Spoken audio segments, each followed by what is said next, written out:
제가 질문을 해보세요. 계약서 쓸 수 있어요, 없어요? 쓸 수 있다는 분 한번 손 한번 들어보시죠. 예, 있다는 분 손 들고. 예, 쓸 수 없다는 분. 예, 없다는 분도 계시고. 다 맞는 얘기예요. 다 맞는 얘기라고 해서 제가 이것도 저것도 아니다. 그런 얘기가 아니고, 왜? 어떤 계약서는 쓸 수 있어요. 그러나 쓸 수 없다는 분도 맞는 얘기입니다. 왜? 공인중개사들이 써야 할 계약서는 단순히 써주는 것을 쓸 수가 있어요. 그러나, 중개행위를 했을 때는 중개사법의 위반입니다. 중개행위란 뭡니까? 집도 보여주고, 가격도 조정해주고, 물건도 받아놓고, 홍보도 해주고, 그건 공인중개사법 위반입니다. 그런데요, 이제, 혹시 법무사 자격 가진 분도 행정사를 하시는 분도 있어요. 근데 법무사들이 그런 얘기를 하더라고요. 시골에 가면은 공인중개사, 법무사, 행정사들이 있는데 법무사한테 그런 계약서가 많이 들어온대요. 왜? 자기 당사자 간에 그냥 거기는 공인중개사 거치지 않고 당사자 간에 그냥 계약을 한 거예요. 임대차계약이나 매매계약. 그러면 법무사가 등기를 해야 되잖아요. 편리하니까 등기까지 해달라 하고 오는데요. 그래서 계약서에 그렇게 하는 경우가 있어요. 이건 실질적으로 있는 얘기입니다. 저 시골에 있는 분들이 저한테 그런 하소연을 하더라고요. 그래서 이렇게 하는데, 그럼 그런 단순한 계약서는 할 수가 있는데, 다만 공인중개사 하는 이유가 있어요. 저도 공인중개사 자격을 가지고 있기 때문에 왜 그러냐. 공인중개사 중개행위를 반드시 물건을 받아가지고 서로 소개도 하고, 실거래가 실거를 반드시 공인중개사 이름으로 해줘요. 요즘에. 그렇기 때문에 거기다 공인중개사는 일사 반드시 서명 날인을 해야 돼요. 계약서. 공인중개사. 어디 공인중개사. 그렇기 때문에 여러분들이 계약서 쓸 때는 행정사라고 쓰고 쓸만큼 두 분이 단순히 계약했다 이렇게 써주는 건 괜찮은데 그렇게 써주면 안 되죠. 행정사 이름까지 써서. 그러니까 그런 거 참고를 하시라. 이런 얘기입니다. 예. 민원 처리에 관한 법률 제정이죠. 이건 왜 얘기하냐. 이제 공공기관, 아까 이제 중앙행정기관, 행정기관에 관해서 다시 한번 여기에서도 나옵니다. 국회, 법원, 헌법재판소, 중앙선관위, 행정사무를 처리하는 거예요. 아까 그 내용 똑같죠? 근데 법이 일관성이 있잖아요. 행사법 시행령에도 그렇게 나왔고, 또 민원 처리에 관한 법률에도 이렇게 나왔습니다. 중앙행정기관이라는 것은 뭡니까? 대통령 소속기관과 국무총리 소속기관, 이와 같다. 또 지방자치단체가 그 소속기관. 그렇죠? 이건 우리가 행정기관으로 봐야 된다. 여러분 이렇게 행정기관에서 그냥 이제 법원이라고 해서 무조건 행정기관이 아니다. 행정업무를 처리하는 기관은 행정기관이죠. 그렇기 때문에 여러분들이 이렇게 해야 된다.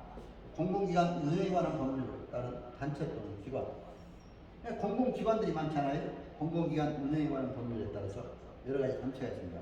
공익법이라든가 이런 거. 또 지방공기업법에 따른 지방공단. 요즘에 공사라든가 이런 게 많잖아요. 또 특법에 따라서 초등교육법, 고등교육법 다른 법률에 따라 설치된 각급 학교 이것도 행정기관입니다. 그러니까 교육행정이라는 말을 쓴다. 아까 그랬죠. 저는 이제 대학에 법과를 다니면서 또 교사 자격증을 그때 교직 과목을 공부해서 땄어요. 왜냐하면 교직 과목을 해야 어디 가서 강의할 때라든가 또는 인간고기 할 때 그 필요하더라고요. 교육심리라든가 인간고기 여러 가지 같이 배울 수 있어서. 그래서 이제 했는데 그게 굉장히 도움이 된 것 같아요. 그러다 보니까 교수법도 제가 가지고 이제 여러 교수님을 모시고 강의도 하고 했습니다만은 그 교수법 할 때도 그런 얘기 돼요. 교수법이 있고 교수방법이 있고 교육 과정 방법이 있고 교육 행정 방법, 교육 평가 방법 이런 방법도 다 알아야 됩니다. 그러면 교육 과정 방법, 교육 행정 방법이라는 게 있잖아요. 행정을 어떻게 하느냐. 아까 우리 강의 들어가기 전에 우리 교육행정을 맡아서 하는 우리 김경덕 중앙교육위원회 원장님, 또 거기에 교육을 담당하는 부장, 대리 다 소개를 했습니다. 그렇죠? 다 우리 교육행정 담당하는 사람이잖아요. 그렇기 때문에 교육행정도 알아야 된다. 이렇게 해서. 그래서 특히 초등교육법, 고등교육법에 따른 이런 법. 그렇기 때문에 국공립학교, 교사나 국공립대학에 총장도 또 와서 행정사 교육을 받았어요. 대학의 총장. 행정사 자격이 주어집니다. 국공립학교 교사들, 우리 사무실에도 국공립학교 한 33년 교사한 사람이 바로 하고 있어요. 열심히 해요, 잘해요. 그래서 이렇게 행정사역이 주어진다. 그래서 이렇게 여러분들이 아시면 되겠다 해서 말씀을 드렸습니다. 행정절차법상 행정기관과 또 행정절차법에도 이렇게 행정기관이 나옵니다. 이 절차법, 우리가 행정절차, 행정심판절차라든가 모든 행정절차, 행정행위, 이 절차법을 알아야 이것도 알 수가 있습니다. 그래서 이제 이 행정절차법을 간단히 말씀을 드리면요. 여기서 이제 행정처분이라는 거, 우리 행정청이 어떤 처분하는 거, 그런 것이 상당히 알아야 우리가 거기에 따른 행정심판도 할 수가 있죠. 그래서 사전 예고가 제대로 되느냐 안 되느냐, 이게 참 행정심판, 사전에 어떤 행정처분을 할 때 그걸 행정지도, 행정절차법에는 요즘에 특히 코로나 대책에 시행령 시행규칙 조례들은 입법 예고를 해야 되는데 이런 것도 잘 되느냐 안 되느냐, 최근에 이런 것도 봐야 됩니다. 적용 보면 처분, 신고, 행정상 입법 예고, 또 행정 예고 및 행정 지도의 절차가 제대로 되어 있느냐, 이런 걸 잘 알아야 된다. 그러니까 행정 절차가 제대로 되어 있느냐, 국민의 권익 보호에 대해서 항상 국민의 권익이 나오지 않고, 또 신뢰성, 공공성, 공정성, 투명성, 이거 행정의 원칙에 항상 나오니까 어느 법이나 나옵니다. 그러니까 여러분 참고로 하시면 돼요. 그래서 이렇게 해서 이런 충분한 행정 절차가 되어 있느냐, 비송사건 절차법 또는 비송사건이라는 겁니다. 비송사건이라는 건 예를 들면 소송사건과 구별되는 것이죠. 비송사건이라는 것은, 그러니까 안입입자 그런 것 같아요. 소송사건과 구별되기 때문에 비송사건.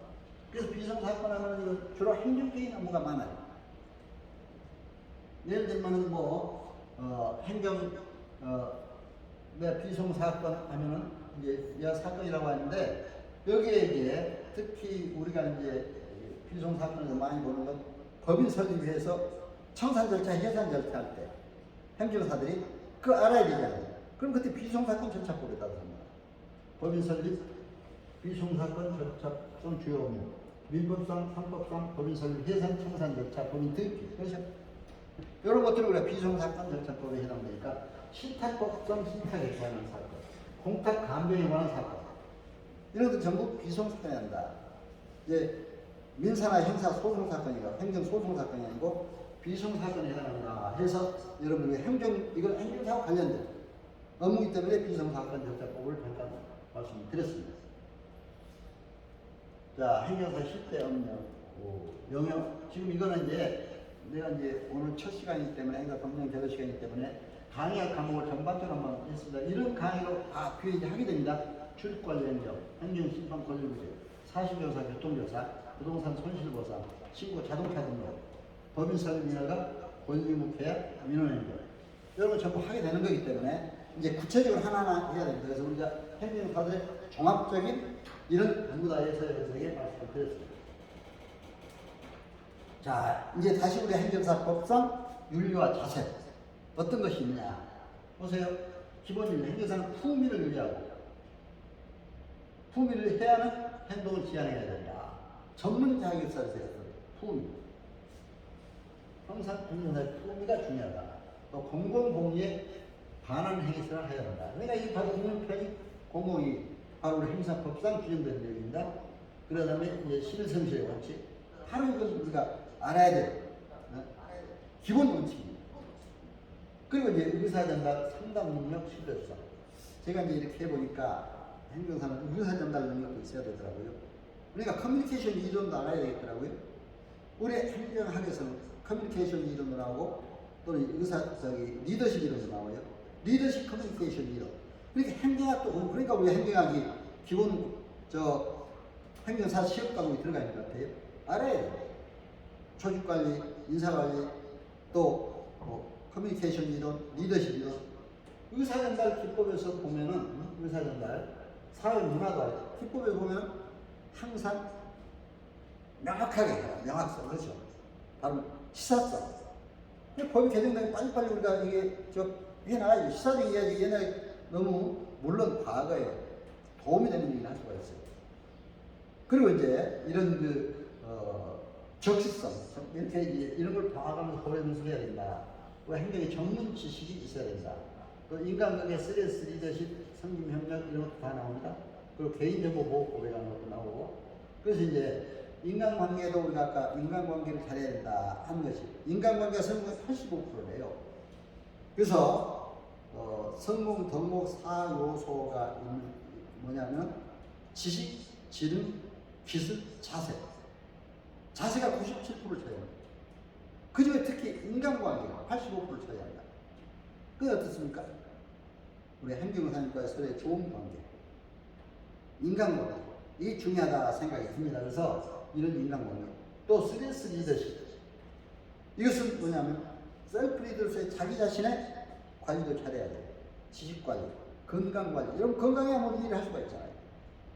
모든 인간관리. 그 다음 슈퍼 리더로서의 협력관계, 많은 사람과 인간관계를 잘해서 협력을 잘해야 돼요. 셀프 리더로서의 섬기는 것, 국민 편익을 넘어가기 위해서 섬겨야 되니까 이런 걸 잘해야 한다. 그리고 여러분 이제 행정사 할 때 항상 개인정보 보호에 유의해야 됩니다.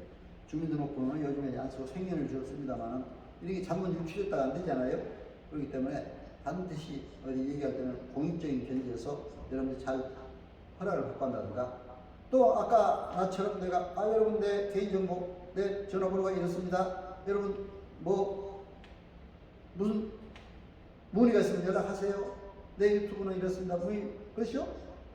그런 얘기하는 건 뭐 자기 개인이 이렇게 뭐 하는 건 공익을 위해서 또는 여러 사람을 위해서 하는 괜찮지만, 그러나 남의 정보를 가지고 함부로 해서는 안 된다, 이런 얘기입니다. 자, 행정사로서의 윤리, 행정사도 규정된 겁니다.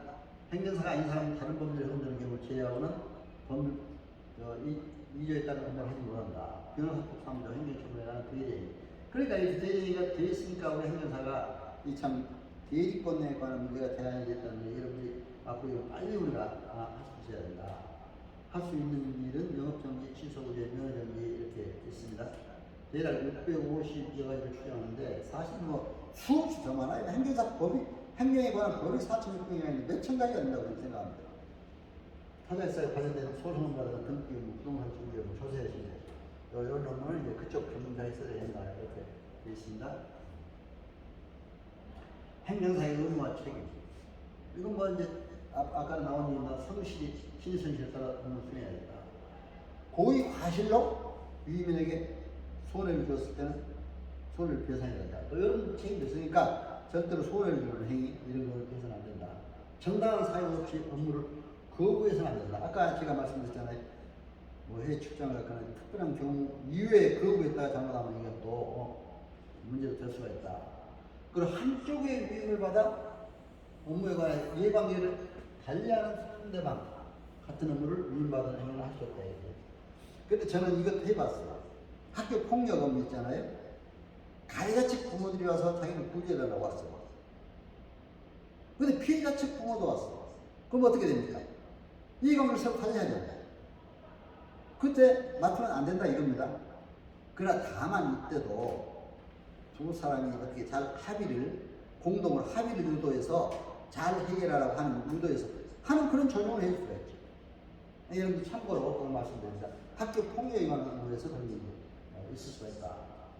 그래서 이제 행정사무를 범위를 벗어나서 소송이라든가 이런 거 해서는 안 된다. 이건 잘 나오는 얘기입니다. 또 행정사는 비밀을 보장해야 된다. 업무 처리할 때. 그리고 또 이제 업무 처리부. 요거는 제가 항상 보면 7월 달에 서초구청에서 업무 처리부 내달라고 와요. 그러면 작년 7월 1일부터 금년 6월 말까지 정부에서 해달라. 이 업무 처리부 이렇게 작성해야 되는데, 일련번호, 위임받은 영어일, 위임받은 업무의 개요, 보수, 이런 걸 적어서. 근데 이런 거를 미리 안 해놓으면 이게 작성하기 힘들더라고요. 그래서 저는 수첩이라든가 또 업무 일지, 또 상담 일지 이런 데 다 써놓습니다. 써놔가지고 업무 일지 있을 때 참고를 하고 있는데, 참고로 말씀드리면 이건 행정적인 거니까 참고로 말씀드립니다. 그래서 이제 이런 것들을 우리가 구체적으로 알아야 된다. 행정사가 여러분들이 오늘 이제 실습을 받고 이렇게 자격을 취득하고 실무교육을 오늘 받습니다. 그러면 행정사 업무 신고를 해야 돼요. 각 광역단체장으로부터 행정사 교육 수료증이 나옵니다. 그러면 이제 시군구청에 행사 업무 신고라는 거야. 신고만 하고 해서 되는 게 아니라 세무서에, 관할 세무서에 가서 반드시 사업자 등록을 해야 돼요. 사업자 등록 안 하고 어느 분들은 하는 경우가 있는데 사업자 등록까지 해야 행사 업무를 할 수가 있다. 또 출입구 업무는 대행기관 등록을 해야 또 출입구 업무를 할 수가 있다. 저는 대행 등록 지금까지 가지고 있습니다만 또 우리 행사협회 등록까지 해야 행사협회 등록. 그래서 여러분들이 이런 절차가 있어야 된다. 그 다음에 상담에서 계약서도 쓰고 또 행사업무 처리부 작성해서 모든 걸 해야 되는 이 순환 과정을 여러분에게 말씀을 드렸습니다. 그 다음에 이제 우리 행사 때 이제 우리가 이제 이런 각각 행정심판에 관한 이 절차는 각 업무 이런 분야가 있을 때 좀 구체적으로 설명을 드릴 테니까 이거는 생략하고요. 이거는 이제 참고로 여러분들 아까 말씀드렸잖아요. 국가유공자에 여러분 기본법을 먼저 찾아야 돼. 거기에 관련 법. 그럼 국가유공자 예우 지원에 관한 법률, 보훈대상 지원에 관한 법률, 이걸 반드시 알아야 돼요. 그 법의 시행령, 시행규칙까지 보면 또 행사할 수가 있어요. 영업정지 취소에, 공중위생법, 청소년보호법, 음악산업진흥법. 저는 처음에 이제 어떤 전문의 친구가 노래방에 갔어요. 갔는데 미성년자예요. 근데 그 사람이 노래방에 가서 이렇게 신분증을 보여주는데 영업주가 그냥 20주 이상 되고 하니까 그냥 들여보냈어요. 맥주 한 잔 팔고 막 그랬어요. 근데 그 사람이 그때 구청에 와가지고 단속에 걸렸어요. 영업정지가 됐어요. 3개월. 나한테 그게 요청을 왔더라고요. 근데 항상 여러분 신분증도 볼 때 잘 봐야 돼요. 그 사람 핸드폰에 뭘 증명 하나 찍어가지고 보여주더래요. 핸드폰 영을 어떻게 믿을 수가 있습니까? 실질적으로 주민등록증이나 여권이라든가 운전면허증, 우리 국가에서 인정하는 증명서를 보여줄 때 해야 돼. 이제 기업주도 그걸 알아야 돼요. 영업하는 사람도. 그래서 사이가 있었다. 또 우리 음주운전면허 취소에 관한 도로교통법, 또 아까 출입관리법제법, 또 학교폭력 및 예방에 관한 거, 학교폭력에 관한 거, 건축법, 또 이제 토지보상에 관한 취득보상에 관한 업무, 부동산 공시가격 이런 업무. 저는 부동산 공시가격도 금년에도 좀 오르고 작년에도 올랐어요. 아파트 동대표들이 회장까지 전부 찾아왔어요. 공시가격 오르는데 억울하다. 너무 많이 올랐다. 나보고 좀 해달라. 어떻게 합니까? 그건 또 절차가 있습니다. 처음에 의견서를 내고 그 다음에 이의신청을 내고 이의신청 내고 다시 안 되면 행정심판을 가야 돼요. 그런 절차를 다 거쳤어요. 그게 조금 조정이 됐어요. 고맙다고 사람들이 할 때 다 주변 가격 조사까지 다 했어요. 가격하고 주변 공시 가격까지 해가지고 하니까 그게 다 답이 나와요. 그래서 그러니까 여러분들이 이런 것도 있다. 별일이 많잖아요. 또 이제 인허가 대리 업무라든가 이런 게 뭐 환경 분야, 아까 환경 분야나 자동차 관리, 도로 이런 게 이제 많이 있다는 걸 알 수가 있습니다.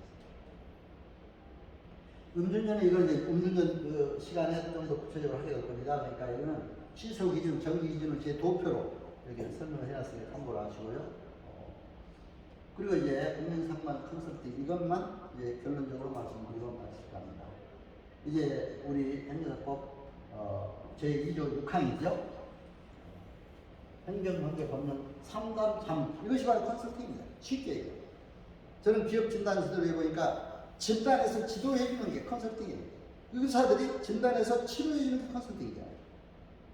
요즘에 컨설팅이라는 용어가 세계적인 용어입니다. 변호사도 컨설팅이라는 용어를 많이 쓰더라고요. 공인중개사도 컨설팅이라는 아예 과목이 있어요. 교육 과목이. 제가 공인중개사도 교육도 해봤습니다만 아예 거기 컨설팅 과목이 있더라고요. 그래서 이런 컨설팅이라는 것이 이게 아주 국제적으로 저기 지금 관심 갖고 있는 강의 내용이다. 그래서 국제노동기구에서 조직 목적을 달성하는 데서 경영 업무상의 문제점을 해결하고 진단해서 해결하는 거. 새로운 기회를 주는 것.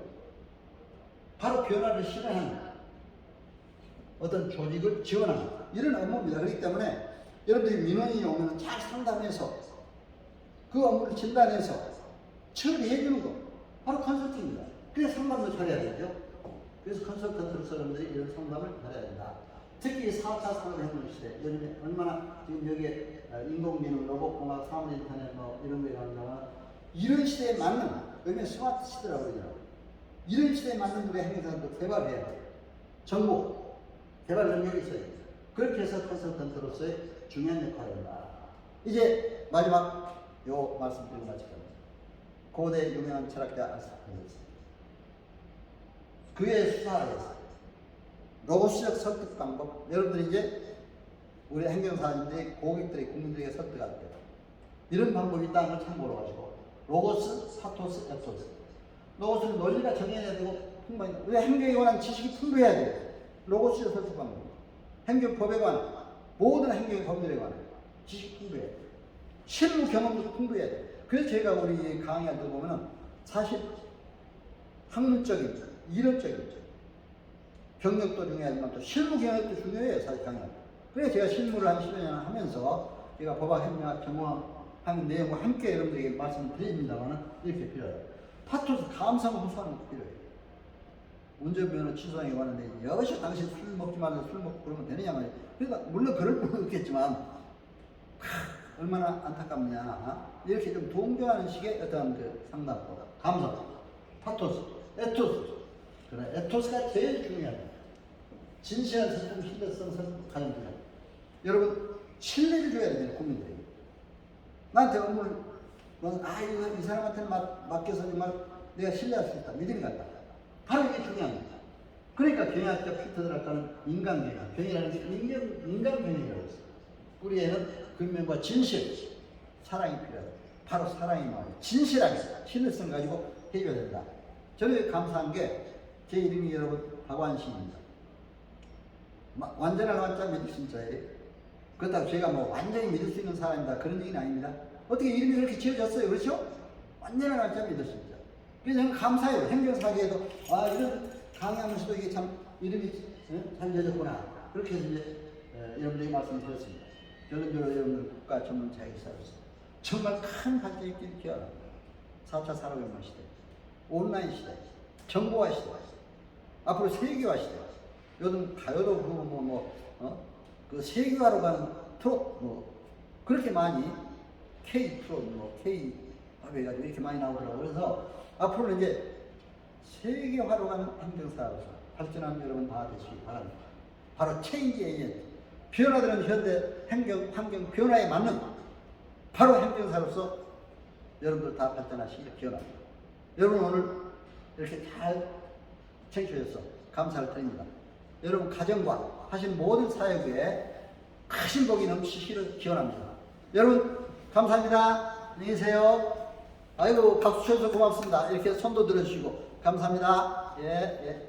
감사합니다. 안녕히 계세요. 건강하세요. 고맙습니다.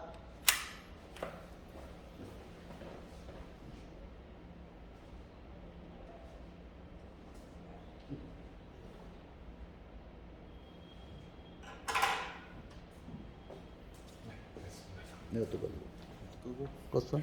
네, 아까 재난 문자 와가지고 한번